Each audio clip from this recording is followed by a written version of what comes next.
Good evening, everyone. I'm Marianne Peters, the CEO of the Carter Center, and it's my privilege to introduce tonight's event in the Conversations at the Carter Center series, our 8th annual Chinatown Hall, entitled Local Connections, National Reflections. I want to welcome all of you present here at the Carter Center, as well as the many people participating at 74 other locations, 73 in the United States, and 1 in Hong Kong at a later date. And a special welcome to the National Committee on U.S.-China Relations, our partner in tonight's conversation. Since its founding in 1966, the National Committee has been one of the leading organizations in building positive relations between the U.S. and the People's Republic of China, facilitating constructive dialogue and encouraging the exchange of American and Chinese ideas and culture. Of course, the U.S.-China relationship is one of great significance to President Carter as well. As you all know, he played a unique role in laying the foundation for the current relationship by normalizing diplomatic relations 35 years ago. The Carter Center is dedicated to cultivating this legacy. Our China program, led by Dr. Yawei Liu, works to build synergy between China and the United States on issues of global importance, to encourage relevant scholarship, and to nurture the next generation of future leaders who will take the relationship forward into the future. Now, before we get started, I would like to remind you to please silence your cell phones, and I'm afraid photos are not allowed. To moderate this evening's discussion, we are honored to have with us Stephen Orlins, President of the National Committee on U.S.-China Relations since 2005. Mr. Orlins has had a distinguished career in East Asian affairs, including as Managing Director of the Carlyle Group in Asia and as President of Lehman Brothers Asia. In fact, Steve was working at the State Department when President Carter decided to establish diplomatic relations with China in December of 1978. And although he needs no introduction, it's now my great honor to introduce the Nobel Peace Laureate and author of 28 books, the 39th President of the U.S., Jimmy Carter.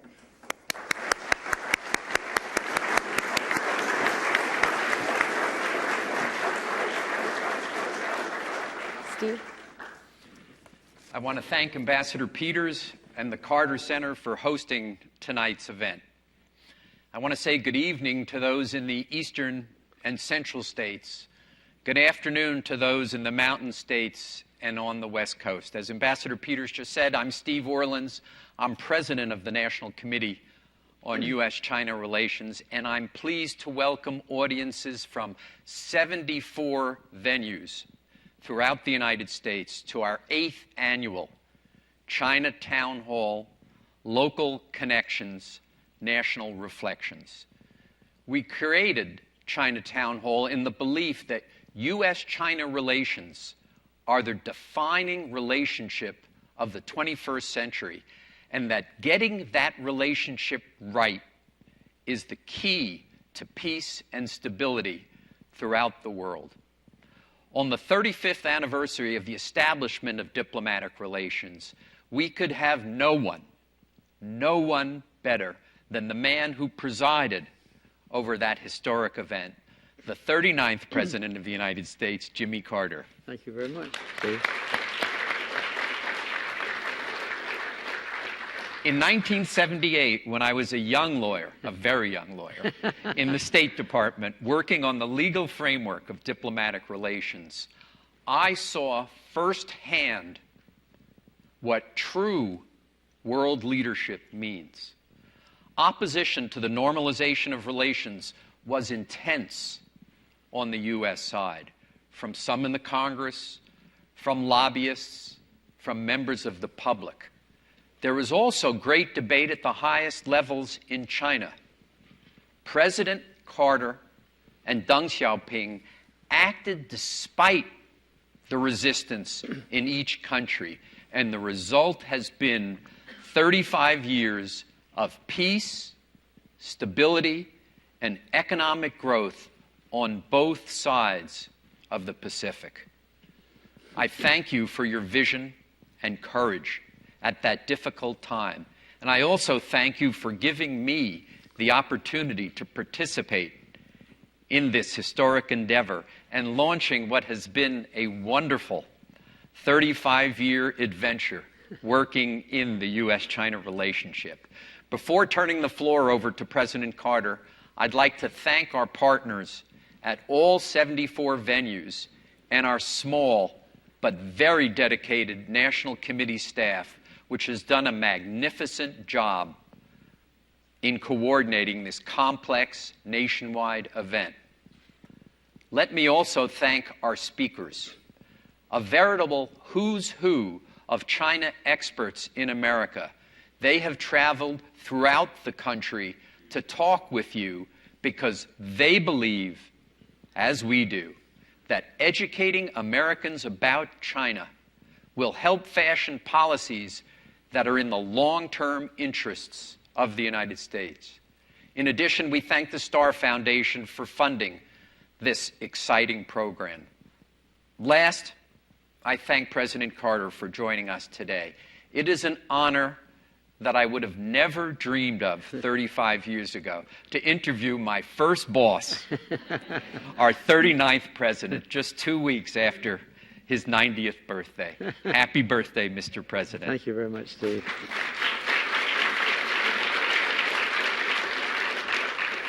We are now accepting questions submitted via Twitter using the hashtag CTH2014. That's C as in China, T as in town, H as in hall, 2014. We will get to as many questions as we can, and I apologize in advance to those whose questions we won't have time to answer. Let me now turn the floor over to President Carter for a few opening remarks, and then we'll get to the questions. Thank you, Steve, very much. Well, I'm delighted to be part of this forum as well, this town hall meeting. I became interested in China for the first time, you won't believe it, when I was 6 years old. My favorite uncle was in the U.S. Navy then and served along the China coast, and he sent me a lot of mementos and letters back from China, so I became quite interested in it. As a matter of fact, my uncle was captured by the Japanese the second day of the war. After the Japanese bombed Pearl Harbor, the next day they took Guam, and he was one of the sailors on Guam, and he stayed as a prisoner of war until he was rescued at the end of the war. So I became interested in China quite early. I watched very carefully after the Second World War was over, and during it, with Claire Chennault and the Flying Tigers, I had a very close friend there named Jack Crockford, who flew 423 sorties for the Flying Tigers during that time. So I was quite interested in the war as I was beginning my career in the Navy. While I was a submarine officer in 1949, I made my first trip to China. The Chinese Communist forces were approaching the coast. The Nationalist Chinese under General Chiang Kai-shek was just occupying the coastal area. I went into Hong Kong, I went into Shanghai, and then I went to Tsingtao, but now Qingdao, and stayed there for 2 or 3 weeks, operating in the ocean outside those ports with American allies. And then I left China, and a few months later, the People's Republic of China was born when Chiang Kai-shek left there and went to Taiwan. As a matter of fact, the People's Republic of China was born on my 25th birthday, October the 1st, 1979. And I've been interested in China, obviously, ever since then.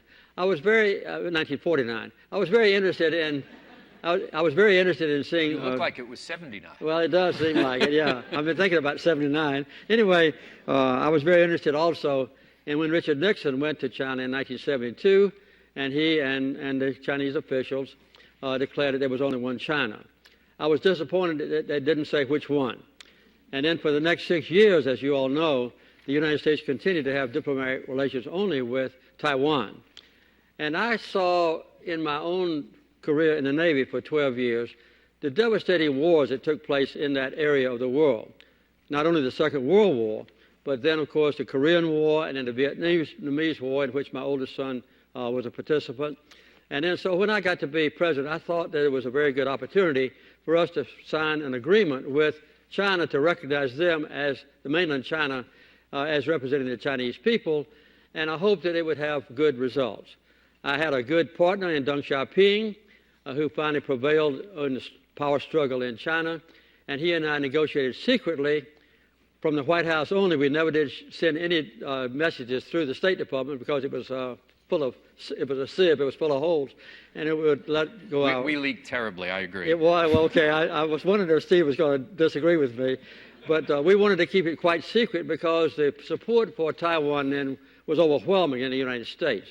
And as I approached the time of December the 15th, when we announced normalized relations from both Beijing and Washington, over 60% of all the members of the Congress were vehemently against normalizing relations with the People's Republic of China, or Red China, or mainland China. And when I did finally declare that we were going to normalize relations, I was condemned by Republicans all the way across the spectrum. Barry Goldwater, all the way to George H.W. Bush, condemned that action. But I felt like it was the right thing. And as Steve has already pointed out, since then, since 1979, peace has prevailed in Asia. There hasn't been another war, another armed conflict in Asia, and the whole area has progressed, I'll say, culturally and economically as well. So I think the final results of what we did on 1st of January 1979 have proven very beneficial. I made a trip to China, a 10-day trip this past, just a few weeks ago, and Steve was there. That happened to be approaching my 90th birthday. It was the 65th anniversary of my visiting China for the first time. It was the 65th anniversary of People's Republic of China being formed. It was the 35th anniversary of normalized diplomatic relations, and the 110th birthday of Deng Xiaoping. So we had a lot to celebrate in addition to the Autumn Festival, and it was a very pleasant and wonderful visit for me. I've been to China almost every year since I've been out of White House many, many times, and I've met with Xi Jinping now 4 times, 3 times even before he was the leader designate of China. So I've had a wonderful relationship with China and look forward now with some trepidation to answering the questions that come in from Steve and also from Twitter. So thank you, Steve, for letting me this chance to make an opening remark. You visited Hong Kong when you were a young naval officer. Yeah, I did. And I see a lot of our questions are from Hong Kong. So let me just run through them, and at least the first 4 that have come in, because I think that's very much in the news today. Eric in Worcester, Mass. says, China's leadership is faced with continued student demonstrations in Hong Kong. What position should the U.S. and the Obama administration take on the issue? What are your recommendations? From China, actually, Jing in Shenzhen, where, by the way, they get direct Hong Kong TV, so they follow it quite closely, I'm sure. What do you think of the Hong Kong student protests? Evan in San Diego, what effects do you think the Hong Kong protests will have on China's economy? And Jimmy in Philadelphia asks, how would Hong Kong electing their own leadership affect trade with China? So all of those at once. I think it's the Hong Kong question, I understand. yes. Well, you know, we got a bookload of questions. First of all, I think President Obama should observe the sovereignty of China. This shouldn't be questioned. My understanding when China assumed control over Hong Kong from Great Britain a number of years ago was they were going to give the people in Hong Kong substantial freedom and substantial democracy to choose their own leaders. As you know, there has been some progress made in that. And now, of course, the big altercation is that there are 1,200 people in Hong Kong that meet together, and they reserve the right, according to the recent statements by China, to approve any nominee who wants to run for the leadership of Hong Kong. And this is what the students object to very strongly. I was not surprised to see their objection, and I was not surprised to see the demonstrations. They have been going on now for quite a while. In my opinion, China should honor the spirit of the commitment to give the Hong Kong people freedom to choose their own leaders. However, knowing China, I would say that China government is not going to back down. And a possible compromise, and I understand now that there might be some talks of negotiation between the demonstrators and the government of Hong Kong, might be to look to the future and say that in the future the 1,200 leaders who will approve the nominees to run for office would have to be elected democratically. I think that would be a possible compromise. If I was a negotiator, at least that's what I would put forward. So I think it's an intransigent problem.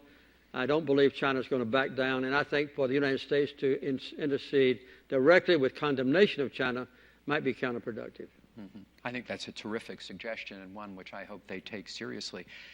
From your own experience, by the way, you were kind of the first president who was nominated through a different primary system that existed prior to 76. I was. Is there some kind of parallel to what, in other words, it's an indirect system rather than a direct system. Now we've moved, it's not truly universal primary selections, but how different is the old U.S. system, the pre-Jimmy Carter system, from what kind of exists in Hong Kong today? Well, the changes in the primary system in the Democratic Party, at least, and that was independently done from the Republican Party, was done by the former governor of North Carolina, and it really democratized the choice of a Democratic nominee.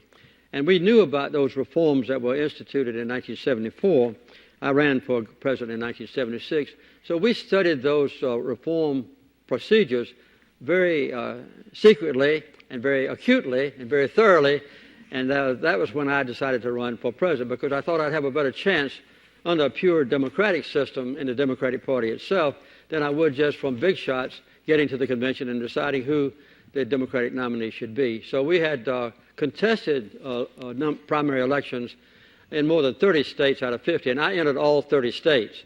Most of my opponents, and there were 9 very distinguished opponents that I had, decided not to do that. They thought they could still get to the Democratic Convention and negotiate for the nomination. But by the time we got to the convention, I had it sewed up. They were surprised to find that out, but what my secret was, I might say, which is not part of your question, but a big part of my answer, was that every day during the primary season leading up to the convention, I had 7 campaigns going on. I campaigned myself, my wife campaigned by herself, my oldest son and his wife, my middle son and his wife, my youngest son and his wife, my mother, and my oldest and my youngest aunt. They all campaigned separately. So we had 7 different campaigns going on for me every week for 5 days. And we would meet together in my house on Saturday afternoon, discuss our problems, discuss what the people wanted to know, make sure we were preaching the same sermon. Monday morning we were back out again. So by the time my opponents woke up, I had it won. I don't think that's going to happen in Hong Kong, by the way. Though I think the point that you make, and is right, is that we show no tolerance for a system that is quite young, whereas it took us a few hundred years to get there. Absolutely. And, you know, it's something which I think when we look at China, we often need to kind of understand that things don't happen overnight. Well, it took us 12 years even to get a constitution, as you know. Right, of course. And we look on some countries that are trying to write a constitution after 1 year with condemnation. Joshua in Bloomington, we'll move a little north. The establishment of diplomatic relations with China during your presidency was a major victory and historic milestone. However, this also left Taiwan without representation in international bodies such as the United Nations. What solutions can you suggest for preserving Taiwan's robust democracy, especially in light of recent events in Hong Kong, that might deter Taiwan from willingly reconciling with the mainland? Well, I was very careful when I was negotiating with Deng Xiaoping, and this is a major delaying point. It was a major, I'd say, difference between me and Deng Xiaoping. I insisted for 2 things. One, that we would honor our treaty commitments to Taiwan, which gave them a 1-year notice for any termination of the treaty agreements. And also, that I told Deng Xiaoping that we would continue to have full trade and commerce with Taiwan, and that we would sell Taiwan defensive weapons only. The other thing that I insisted on was that we would make a public statement that any differences between the mainland and Taiwan in the future would be resolved peacefully. And I didn't expect Deng Xiaoping to agree to that last statement, and he didn't. But he did agree not to contradict it. So that was a sticking point. And it was only after the 1st of December, just a few days before we made the public announcement, that Deng Xiaoping surprised me pleasantly by agreeing to all of my previous caveats or commitments that he had to comply with. So it was a harmonious thing. And Deng Xiaoping made some statements as well, and we didn't ever disagree, that Taiwan was part of China. There was only one China. So we had an understanding that we negotiated in secret. Yeah. And just as I said, you kind of acted in the national interest and overcame domestic opposition. I believe Deng did the same thing, Well, that there were people who did not agree to his compromise. That's true. There was no legal opposition to my normalizing relations with China, because the Constitution of the United States gives the President of the United States sole and unilateral decision about which government we recognize when there's a controversy. So I had the full right, and Congress couldn't veto my decision to normalize diplomatic relations. But then we worked out a very careful and I think a very mutually convenient arrangement with Taiwan during that next year, and we've continued with massive trade and commerce with Taiwan, and we've had a relatively good relationship both with Taiwan and China. I might add that for a long time there was a hot competition between China and Taiwan about who would have diplomatic relations with individual countries around the world. And I understand it now, since there's been a good relationship between the mainland and Taiwan, that they have agreed not to try to take over the embassies that the other one still has. So that's kind of an agreement that they have worked out independently of the United States. This is from Paul in Virginia. Does it trouble you that given our level of commitment to protect Taiwan that you made and has been kind of continued, does it trouble you that the Taiwanese have done little to modernize their military forces? Well, as you may know, I complied very assiduously and carefully with the agreement that I made with Deng Xiaoping that we would sell them only defensive weapons. And that was carried out by Ronald Reagan as well. When George H.W. Bush became president, however, he decided to sell them F-16s, which was kind of an offensive weapon and a slight departure from what we had agreed. But the Chinese have accepted that deviation from the agreement that we reached. But we still have complied with our agreement, and China has also continued to say that they will resolve differences with Taiwan in a peaceful way. You think we'll ever see a peace treaty? That's not from any, it's from me. You think we'll ever see a peace treaty, what you negotiated between Egypt and Israel, would happen between Taiwan and the mainland? Well, as you know, the mainland still insists that Taiwan is a part of China and that they are subject to domination by China. But I think in the last few years, with a friendly regime elected democratically in Taiwan, they have seen it to be their advantage to get along well with China. So there's a massive economic investment by Taiwanese in mainland China, and trade has increased enormously. So at this point, at least, there's still a very harmonious relationship between the mainland China and also Taiwan. Continue north to Japan. Oscar in Reno, Nevada asks, President Obama announced in April, assuring Prime Minister Shinzo Abe that the United States would defend Japan on the dispute over the Senkaku Islands with China. Do you believe the United States should intervene in a territorial dispute beyond our borders amidst the growing crisis we face in the Middle East? To put some, to slightly amend this, is President Obama, when he visited Japan, for the first time an American president said that the Senkakus are covered under Article 5 of our Mutual Defense Treaty. Okay. So I assume that's what the questioner is asking. You're using the Japanese name for the islands. There are two different names. Diaoyudao. I used Diaoyudao. He used Senkaku. Diaoyu. Okay. But I've talked to the Chinese leadership about this issue, including Xi Jinping, on, I think, 2 occasions. And my assurance from him is that the differences between China and Japan will be resolved bilaterally and in a peaceful way. If there should be a war that broke out between Japan and China, which I think would be a horrible tragedy, the United States is bound by treaty terms to intercede on behalf of Japan, which would mean, in effect, a third world war between the United States and China. And my dream is, and my hope is, my prayers are, that this will not happen. I don't think it's going to happen. I think both Japan and the United States and China all realize the serious nature of going to war over 2 little islands that when you fly with an airplane, you can see all the islands at one time, and you can take a picture of the whole thing on one photograph. So it's a very tiny thing. And I think in recent months, both countries have been cautious about forming any sort of an effort that would bring about a direct military confrontation. As you know, this altercation had been avoided for decades between China and Japan, both of whom claimed sovereignty over the islands, when the mayor of Tokyo decided that he would, in effect, buy the little islands and make it into a resort area for Japanese only. And that precipitated a problem in which the Japanese prime minister had to intercede, and I think that has been the cause of the issue. My hope is that they'll just both continue to claim sovereignty, but neither one will take action to exert their control over the islands to the exclusion of the other. A correct history. This is from a member of the audience right here at the Carter Center. Oh, wow. China has already invested a great deal of resources into Africa. Meanwhile, the U.S. exhibits reluctance to do the same. What are China's motivations, and how will the U.S. approach to African countries be affected by increased Chinese involvement? Well, one of the remarkable things that happened in December of 1978 was we announced on December the 15th that Deng Xiaoping and I would normalize relations on the 1st of January.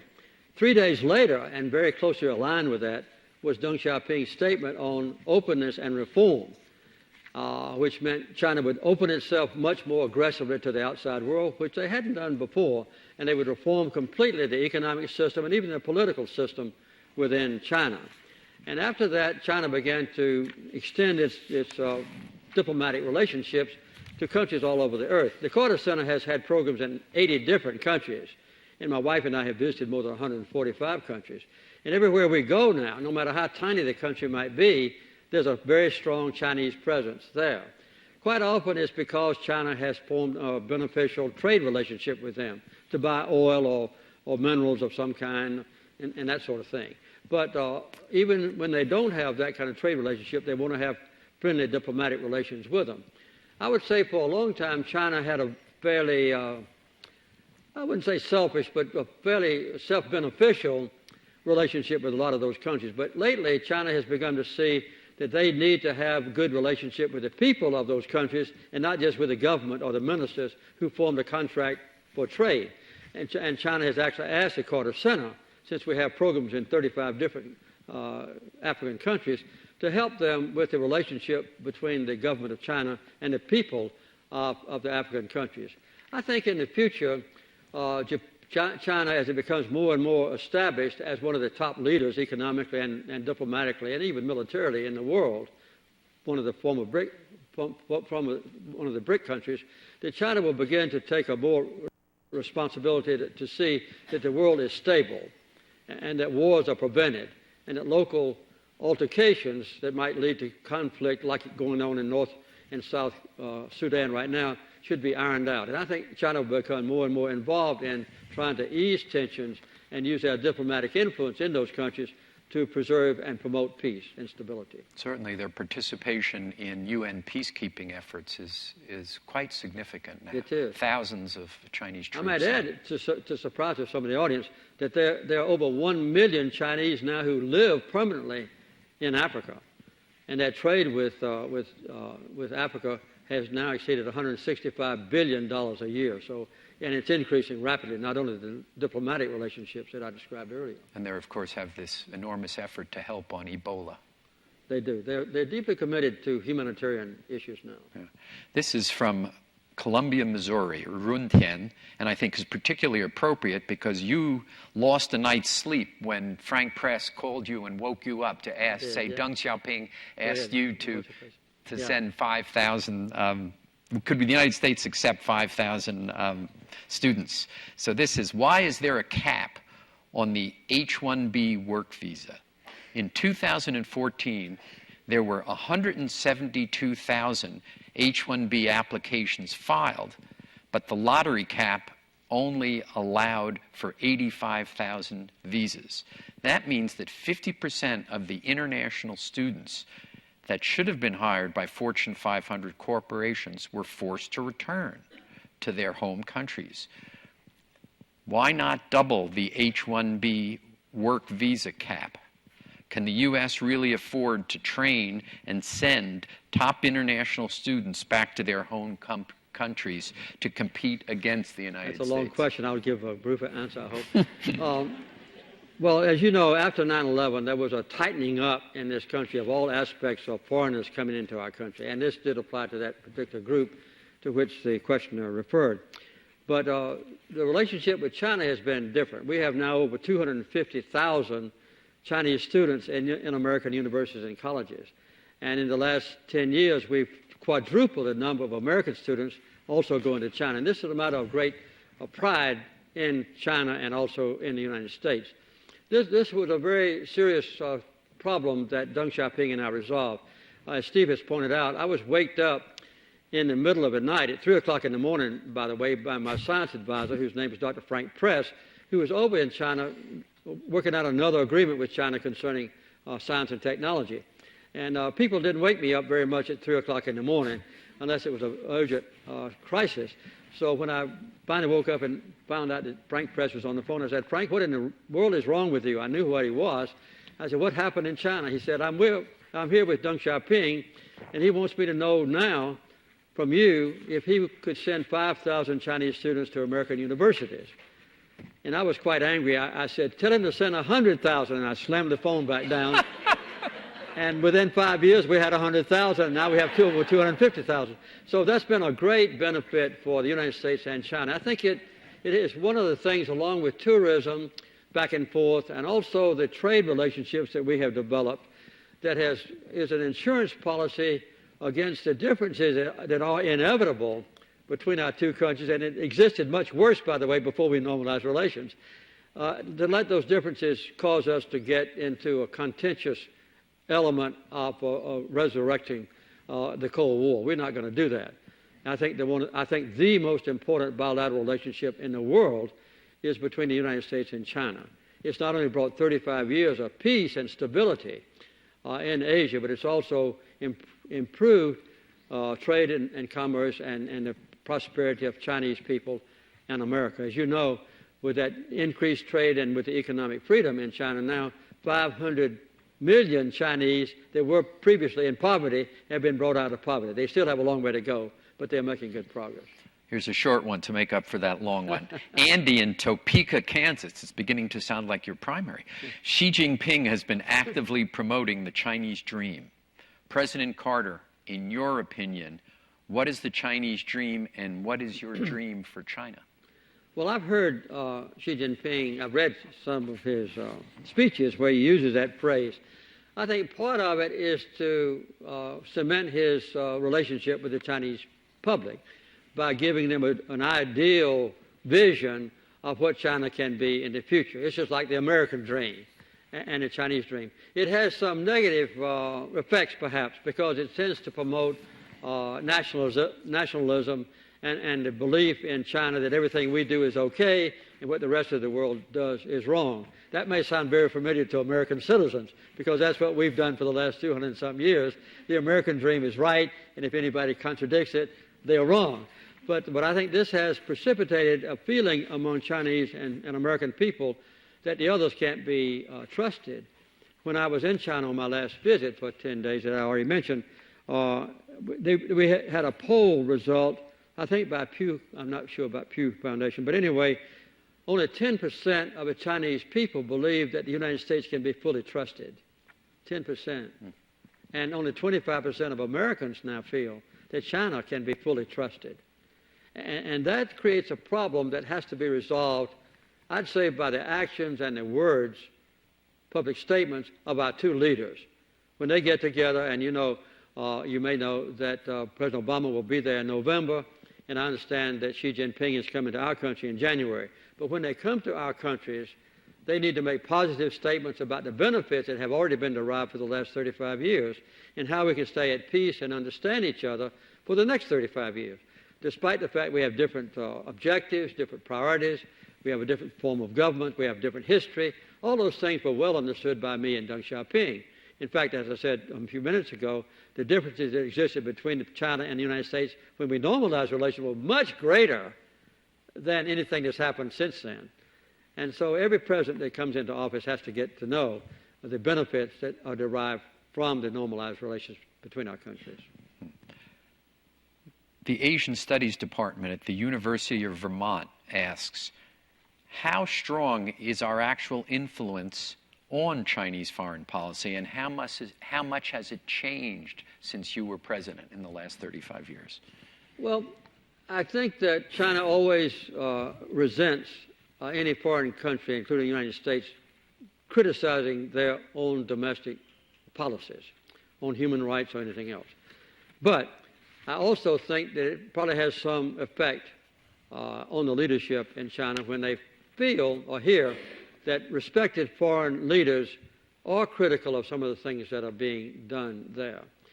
I had a very interesting first confrontation with Deng Xiaoping when he came over to visit me in January of 1979. And we were signing all kinds of agreements that had been lagging or non-existent during the previous 30 years. Lawsuits on both sides and no harmony between us and the so-called communist Chinese. And so we signed almost 100 different agreements over a period of time. And at the banquet that night, Deng Xiaoping said, "President Carter, you've done a lot for Chinese. What can I do for you?" And he kind of took me aback, and I thought for a few minutes, and I said, well, when I was a child, my heroes in the world were the American missionaries who went to China. And when I was a child, I gave 5 cents a week to help build hospitals and schools for Chinese children. And now you're a communist and atheist regime, and I know you don't permit Bibles to be distributed in China, and you don't permit freedom of worship, and you don't permit missionaries to come. I wish you'd change those policies. He was kind of taken aback by my request. He said, I'll have to let you know later about that. So the next day, as a matter of fact, he got me by myself. Only he and I and interpreters were there. And he said, I've decided to comply with 2 of your requests. In the near future, at the next meeting of the National People's Congress, we will guarantee freedom of worship in China for the first time in 30 years. And we will let Bibles come back into China without restraint. But we will not let American missionaries come back in because they acted as superior to Chinese. They lived like kings compared to most of our poor people, and they also tried to change the culture of China. So they have their so-called 3 selves. But when Rose and I went over in 1981, freedom of worship, we went to a church in Shanghai, and they had to have 5 services every Sunday to accommodate the enormous crowds that came in. And they are now they are the leading country on earth in the rapidity with which Christianity is growing. They're the #1 growth country on earth in the number of Christians, and they have unrestricted distribution of Bibles. So that's the kind of thing that the Chinese will accommodate if they can do it within their own time limit and within their own still sovereignty to make their own decisions. By the way, Rosalind has been mentioned many times, and I'd just like to say she's with us tonight, and we welcome you to be here.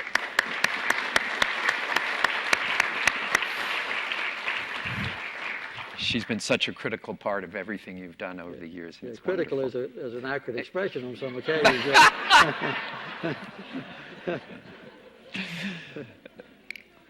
Zach, but when she criticizes, I listen. That's right. She should say, you think negotiating with Deng is tough. Try my way. Zach at DePaul University asks, what will China's reaction be if North Korea continues to advance its nuclear program? Well, we criticize China because they don't take an active role in our condemnation of the plans, at least in Iran, to develop nuclear weapons. But China has a much more difficult challenge next door to them with the North Koreans who have already developed the capability to produce and are producing nuclear weapons themselves. China is very cautious about trying to intercede publicly into internal affairs of North Korea. I've been to North Korea 3 times on different missions, and I've talked to the North Korean leaders, and I know that they look upon China as their bulwark of protection, both in economic matters and also in diplomatic matters, when it gets into an altercation, say, with the United States or with South Korea and so forth. And as you know, the last six-party talks we had with the North Koreans and the South Koreans and the Chinese and the Russians and so forth and the Japanese, it was in Beijing. That was before President Obama came into office.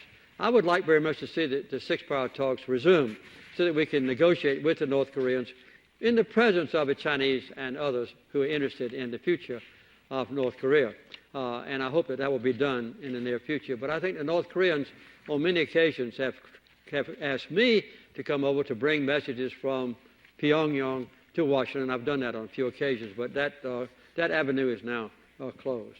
So I think in the meantime, China has some influence in North Korea, I would say, but limited influence, and they don't want to stretch their relationships with North Korea so severely that it would sever or cause a direct rupture of relations. Mm-hmm. This is from Lizzie in Philadelphia.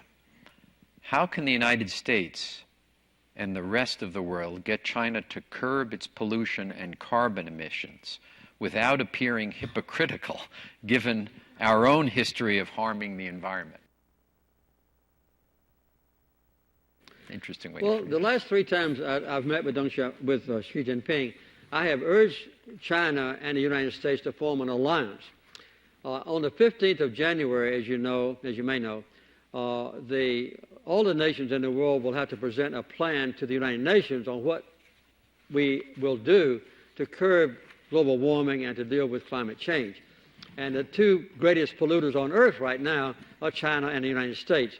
The United States represents the industrial world. China still represents the developing world. And if we could reach an agreement, even when President Obama visits China in November, and come out with a common approach to what we will do about curbing carbon dioxide emissions and others, I think the rest of the world would go along with it. I think India would follow suit. I think European countries would follow suit, and other major important countries like Russia and Brazil and South Africa and so forth would go along. So this is a key to the resolution of a tremendous impending problem with global warming. It's for the United States and China to take a joint position on what to do. William at Emory asks, how do we get out of this escalating and dangerous cyber war between the United States and China? I don't know any secrets now since I've left the White House, but I would guess that both countries are utilizing the access to the internet and the cyber espionage pretty much on an equal basis. I don't know that for sure. I'm just saying that. But I know that the Chinese have been condemned by the United States. At least 5 officials in China have been condemned for penetrating American internet capabilities and stealing information that might be beneficial to them, at least economically and perhaps even militarily. I think the thing that can be done is to increase our efforts to make our cyber capabilities secure from penetration. That's the best way to do it. I don't know if it's possible or not. But since we're equally culpable, in my opinion, I don't know that we can do anything to resolve the issue. Except we can, I think even if we worked out an agreement between our two presidents, they will not indulge anymore in cyber warfare.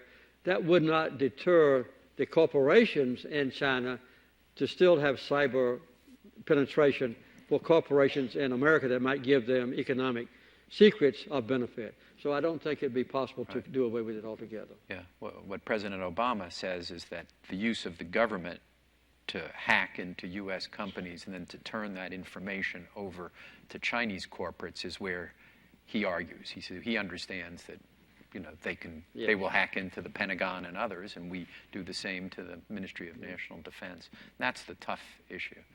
Well, I would guess that some of our National Security Agency computers are safe. I don't know that for sure, but I think if the corporate world, if the top corporations in America would do the same, and our security agencies would share that capability with them, that might be one way to deter it. But I think that as long as we are vulnerable, we're going to be penetrated. And I would guess that Israel and the European countries do the same thing to the United States, but we resent more when China does it. Interesting. Sarah from Twitter asks, how much of the tension between the United States and China is a reflection of domestic politics in both countries? Well, I don't know anything about American domestic politics, but and as you know, there's not any open and free elections in China. That's pretty well evolved through the Communist Party over a long period of time, sometimes as long as 10 years.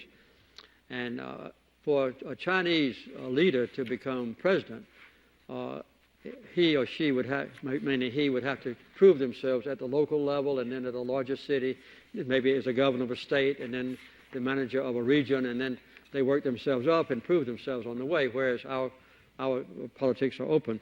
But quite often, even between Richard Nixon and John Kennedy, there was a debate about the two little islands between Taiwan and the United States, as you remember, between Taiwan and the mainland. And I think when most Americans run for president, they find it convenient to blame economic problems in America on unfair trade policies in China. And so it's natural to do that. And as you know, the Congress and even the president in the last election condemned some of the Chinese corporations that make cell phones and that even make windmills, as you know, as intruding on the security of America. And that aggravates Chinese. When I was over in China last time, I had sessions with 4 different university campuses and with one high school group on Skype that included a high school class in New York City and also in Canada. And one of the most frequent questions I got was President Obama's recent statement that the Chinese have been free riders for the last 35 years. And every household, I think every student in China knows that President Obama has accused the Chinese of being free riders. That is, that their technological development and so forth, that military development has been based on stealing secrets from the United States. And this is a kind of statement that doesn't help on either side. So I think that there's some maybe fault on both sides of using the other country as kind of a excuse or target to blame our problems on them. I hope that will end. And I think the more that we can communicate directly at the presidential level and then have those meetings be harmonious and share that harmony with our own people when they get back home, that's the best way to address it. Mm-hmm. Landon from Louisville asks if ISIS, Ebola, Crimea can be a potential for proactive U.S.-China cooperation, not for an area of tension. Well, I don't think there's any doubt about that. The Chinese have very great investments, diplomatically and economically, in West Europe and Western Africa. And, of course, the United States has great interests there, too. And I don't know of any disharmony that exists now between China and the United States, that this is an issue that must be addressed aggressively. As far as contributing funding to the $2 billion that has been allocated for this purpose by the United Nations, I think both China and the United States will contribute equally. So that at least is an indirect way for China and the United States to cooperate. Whether that can be direct cooperation, I don't know, because most of the United States investment in West China, in West Africa now on Ebola is through the CDC and also through the 3,000 or 4,000 soldiers that President Obama has ordered to go over there without delay, since that is his privilege as Commander-in-Chief. I don't think China can get involved directly in the CDC or the American troops going, but they can certainly cooperate in helping those individual countries. Now, sometimes it's crises that can provide us with the opportunity for strengthening that relationship. That's right, and both China and the United States will benefit our own people by preventing Ebola from coming to us if we stamp it out in West Africa from a self-interest point of view. Yeah, absolutely. John in Honolulu, one of your fellow Nobel Peace Prize winners is Liu Xiaobo, is in prison in China. Do you believe the United States should become more involved in human rights in China? Well, we have been involved in human rights in China, and I think that a lot of progress has been made in China in the human rights field. I just mentioned the freedom of religion a few minutes ago as one area. And when I first went to China after we normalized relations, was in 1981, it was impossible for any Chinese to move from one village to another unless he got permission in advance from the Communist Party. And if a central factory, say in the Beijing area, wanted workers, they just would send out an order to men in those small villages to come to that factory and work. They didn't have any control over their own movements, and their wives would have to stay back home and take care of the family. And also at that time, as you know, there was a one is best, two is most limit on family planning, on family sizes. So some of those things have been eased a lot in China. There's still a problem with Tibet, and there's still a problem in relationship, much less than it has been in the past, with Taiwan. China looks upon Tibet and Taiwan as part of China, and the United States does not disagree with either one of those. But I think when China does deal with the Uyghurs in the far west and with Tibet on the high mountain areas, and Lhasa and Rosa and I have been there, that they could be perhaps more sensitive to preserving the culture and the religion of those people. Sometimes they're not. But if I question the Chinese leaders about that, they say, oh, we don't interfere with their religion and with culture. But for that condemnation to come officially from the President of the United States, I think it just exacerbates an already existing problem without resolving it. Here's the youngest listener, viewer I've ever seen, Dorian, age 8. These are the ones that are very in difficult. San Francisco, says happy belated 90th birthday and asks, when you decided the United States would establish diplomatic relations with China, did you expect that China would develop in the country it is today? No, that's a good question. And no, I don't think Deng Xiaoping either had the slightest idea that China would become increasingly equal to the United States economically in the world. In some measures of economic development, they're already just a little ahead of the United States, but obviously in per capita income per person, they have a long way to go, maybe 15 or 20 more years at the present rate. So I don't think that either Deng Xiaoping or I envisioned how dramatically China would change with freedom of economy. And I don't think the Chinese government has changed all that much as far as the Communist Party is concerned. You might be interested in knowing that shortly after we normalized relations in 1982, Deng Xiaoping ordained through the National People's Congress that totally democratic elections would be held in the little villages in China. And there are about 650,000 of those little villages. And later he asked the Carter Center to come over and monitor that process. And we did that for 12 years. And they are absolutely pure democracies. Everyone in the little villages automatically registered to vote when they reach 18, men and women. And they're expected to vote. And they run for 3-year terms, what we would call mayor and city councilmen. And they elect 5 persons. And if you want to be reelected after 3 years, you can run for reelection. And it's a secret ballot. And we've witnessed a lot of those examples. The key caveat is that the little villages are not part of a Communist Party system. That's just big cities, what they call townships, and counties and provinces. That's a Communist Party. So the little villages are below and not part of a Communist Party system.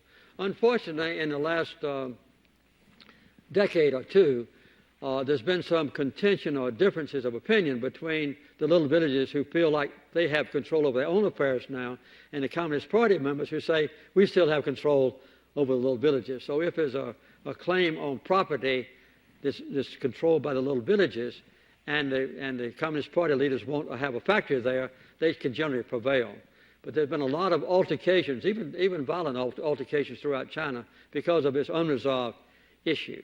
So we were making good progress toward that, and I would say that in the last 2 or 3 administrations in China, they've kind of backed off on that trend toward more freedom and democracy. Which leads into a question from Connor in Philadelphia, who asks, do you believe that China can continue to function with both a one-party system of government and an expanding market economy? If not, How much longer until they must make a change?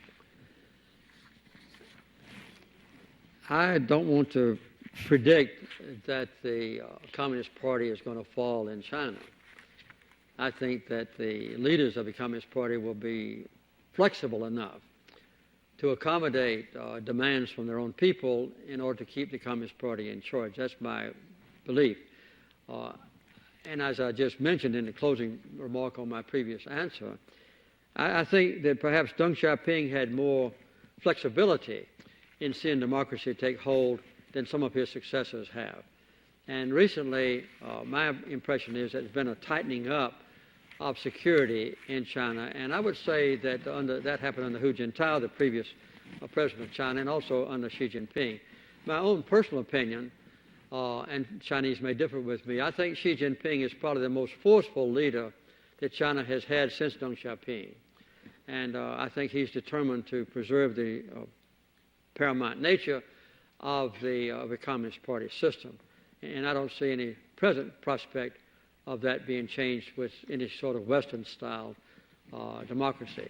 And you notice from the public opinion poll that I quoted to you earlier that his emphasis on the nationalism and sovereignty of China and the worth of the present political and economic system creates doubt about America, because America is understood by many Chinese to be trying to restrict China's development economically and politically and militarily, and to restrict the progress that's being made in China, which I think is false, but it's a belief that has been engendered in China.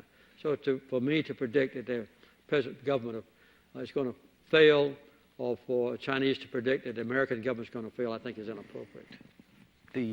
When you were president, did you foresee that Korea and Taiwan, which were at that point still authoritarian regimes, would evolve into the democracies that they are today? And is there some parallel to what we see in China? Well, Taiwan had already started in that direction in holding elections, but it was still dominated, as you know, by the nationalists, yeah. And when I was president, South Korea was also a dictatorship. Right. President Park was the leader of South Korea when I made my official visit there, and he was quite domineering and had all the trappings of a dictator. And he was assassinated the last few months of my administration by, I think, Deng, who went in and killed and had Park killed.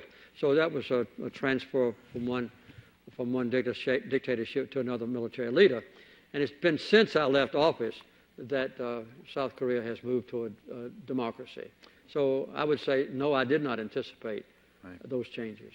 Yeah, the question really I often wrestle with is the foreseeability of these. You know, since the days working for you, watched these countries evolve into real democracies, and it wasn't. I lived in Taiwan. I didn't predict that. I don't think that anybody anticipated this. Right. But I think we've had a very harmonious relationship, so far as I know, with Taiwan since the normalization. Yes, I think that has been, that was the most difficult part when you proposed the Taiwan Relations Act. That was extraordinarily controversial in the Congress. And ultimately, a piece of legislation emerged which was acceptable, which was great. CJ in Vermont. I came to the United States 8 years ago for my PhD, and I now work for a U.S. company. It seems that a lot of U.S. news outlets portray the United States and China as enemies. I believe this portrayal does not accurately reflect how the majority of Chinese people feel about the U.S. or U.S.-China relations. As a result, this creates misunderstanding and mistrust. How can we help more Americans learn about the real China and the hopes and concerns of Chinese people in order to improve mutual trust between our countries?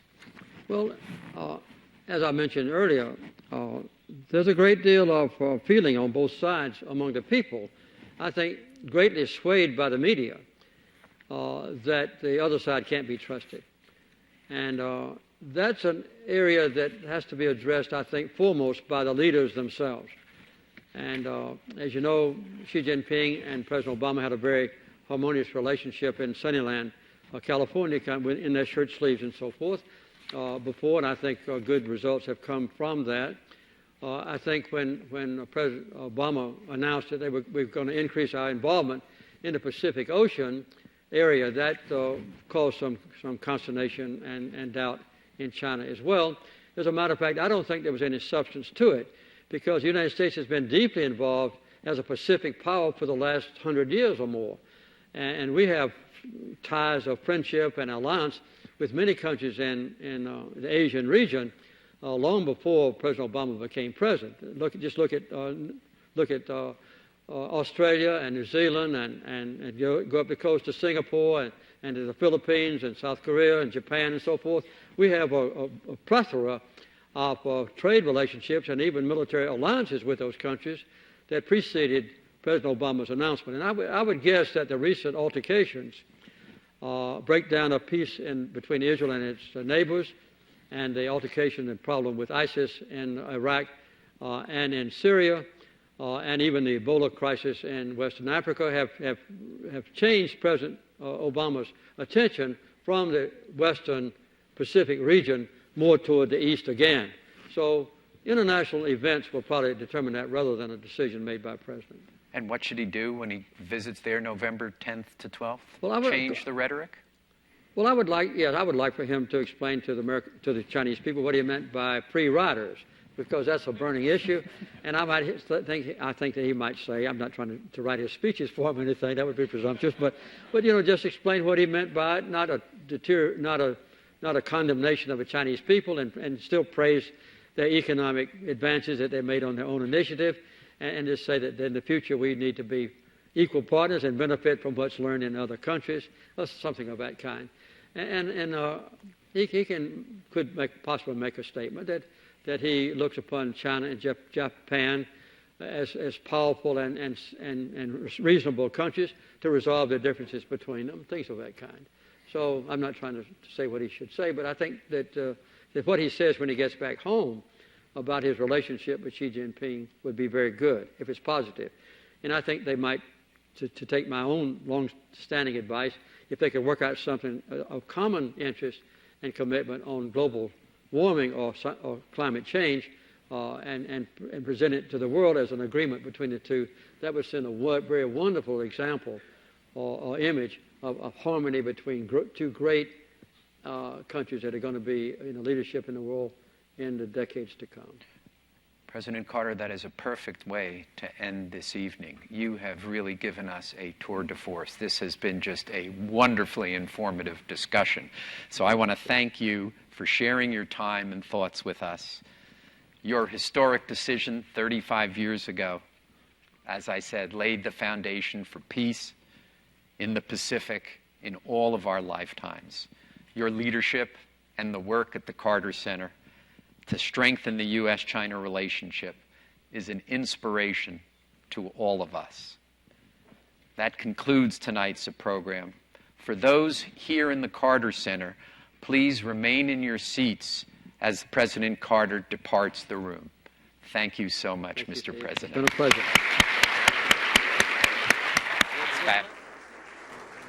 Well, that also concludes our this evening's program as well. I want to once again thank our tonight's speaker, Keith Abell. Thanks again for the wonderful and insightful speech that